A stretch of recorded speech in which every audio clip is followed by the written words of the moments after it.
प्रदेश Congress committee के अध्यक्ष गोविंद सिंह डोटासरा ने कहा कि सारे सर्वे व एग्जिट पोल फेल हो जाएंगे। एग्जिट पोल कांग्रेस को जितना सर्वे में आगे बता रहे हैं, कांग्रेस उनसे कहीं ज्यादा आगे है। कांग्रेस को पिछली बार 99 सीटें मिली थी, लेकिन इस बार राजस्थान में पूर्ण बहुमत से कांग्रेस की सरकार रिपीट होगी। जीत की गणित तो जनता तय करती है और जनता ही माई बाप होती है। गोविंद सिंह डोटासरा ने यह बात सीकर में नवलगढ़ रोड स्थित अपने निजी आवास पर पत्रकारों से वार्ता करते हुए कही। गोविंद सिंह डोटासरा ने कहा कि भाजपा प्रदेशाध्यक्ष सीपी जोशी तो खुद चुनाव नहीं लड़े, वे एक सीट जिताने की क्षमता नहीं रखते। राजेंद्र राठौड़ खुद अपनी विधानसभा सीट से चुनाव हार रहे हैं और वसुंधरा राजे के नेतृत्व को आला कमान ने माना नहीं तो जनता कैसे मान सकती है। डोटासरा ने कहा कि पिछली बार 13 निर्दलीय और अन्य पार्टियों के विधायक हमारे साथ थे। हमारे साथ दोनों कम्युनिस्ट व बीटीपी के लोग भी थे, क्योंकि उन्होंने हमारा कार्यकाल, हमारा व्यवहार व कांग्रेस की आइडियोलॉजी और विकास के काम देखे हैं। देखिए, राजस्थान की जनता ने मन बना करके कांग्रेस की नीतियां, कांग्रेस की जो योजनाएं और कांग्रेस की जो गुड गवर्नेंस और जो संगठन की मेहनत, राहुल गांधी जी की जो भारत जोड़ो यात्रा जिस उद्देश्य को लेके की गई थी और खड़गे साहब का नेतृत्व, इन सब को मिला करके राजस्थान में भारी बहुमत के साथ में कांग्रेस के पक्ष में मतदान हुआ है और रिजल्ट जो आएंगे वो एक तरीके से चौंकाने वाले होंगे कि हम जो उम्मीद कर रहे हैं उनसे भी कहीं अधिक कांग्रेस के पक्ष में जाने वाले। जीत की गणित कैसे रही और सीएम कौन बनेगा? ऐसा है, देखो, जीत की गणित तो जनता तय करती है, तो जनता माई बाप होती है और जनता ने समर्थन दिया है और हमारी सरकार ने जो अच्छे काम किए थे और कार्यकर्ताओं ने जो मेहनत की है, दिन रात खून पसीना एक किया है, और हमारे नेतृत्व ने, खड़गे साहब ने, राहुल गांधी जी ने, प्रियंका गांधी जी ने जो कैंपेनिंग यहाँ पर की है और मुकुल वासनिक जी और रंधावा साहब और जो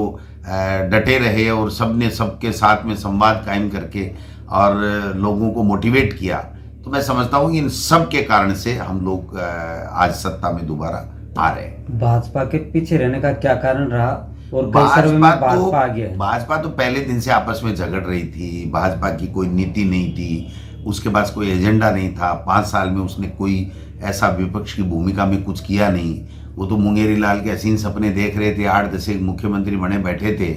यहाँ पर आप देखिए कि सीपी जोशी जी तो खुद चुनाव नहीं लड़ रहे हैं और एक सीट जिताने की क्षमता नहीं रखते हैं। राजेंद्र जी राठौड़ साहब हैं, वो खुद चुनाव हार रहे हैं। और यहाँ वसुंधरा राजे जी के साथ में जिस प्रकार से 5 साल इन्होंने किया, तो मैं समझता हूं कि उनके नेतृत्व को आला कमान ही नहीं माना तो जनता कैसे मानती। तो ये सारी चीजें मिला करके, और जो कोरोना काल में मिसमैनेजमेंट देश के प्रधानमंत्री से हुआ, जो उन्होंने किसानों के लिए 3 काले कानून लाए जो महंगाई कम नहीं कर पाए, किसान की आमदनी दुगुनी करने की तो बात छोड़िए, किसान के साथ में जो दुर्व्यवहार हुआ, वो सब मुद्दे भी लोगों के सामने थे कि भाई 10 साल दे दिया इस मोदी जी को, मोदी जी ने किया क्या?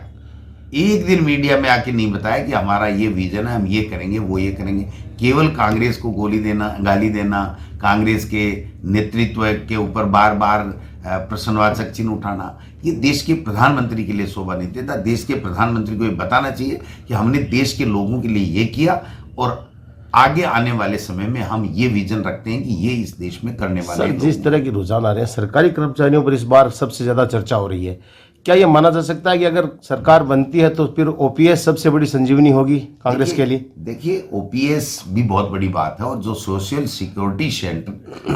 मतलब क्षेत्र में हमने जो काम किया हमारी सरकार ने, चाहे राइट टू हेल्थ हो, चाहे मिनिमम इनकम गारंटी अधिनियम की बात हो, नरेगा में पैसे बढ़ाने की बात हो, जो पेंशन बुजुर्गों को देने की बात हो, किसान के लिए फूड पैकेट जो गरीब को देने की बात हो, किसान के बिजली के बिल, आम उपभोक्ता के बिजली के बिल कम करने की बात हो, बच्चों को लैपटॉप देने की बात हो, बच्चों को इंग्लिश मीडियम में फ्री में पढ़ाने की बात हो, चाहे 500 रुपये में सिलेंडर उज्ज्वला योजना को दिया और अभी 400 रुपये में सिलेंडर की घोषणा हो, जो गृह लक्ष्मी योजना है हमारी 10,000 रुपये जो प्रतिवर्ष एक महिला मुखिया के खाते में हर परिवार में आने की बात हो, ये सब चीजें मिला करके ये सोशल सिक्योरिटी का एक पूरा अम्ब्रेला बना था और उस अम्ब्रेला पे उसने विश्वास किया, क्योंकि 10 तरीके की गारंटी पहले दी, उस पर पूरा विश्वास हो गया और 7 तरीके की गारंटी बाद में हमने कहा। तो ये 17 चीज मिलकर के, इस 17 चीज के साथ में केवल उनके पास, बीजेपी के पास एक ही था कि अनर्गल बयानबाजी करना, पेपर चोरी के अनर्गल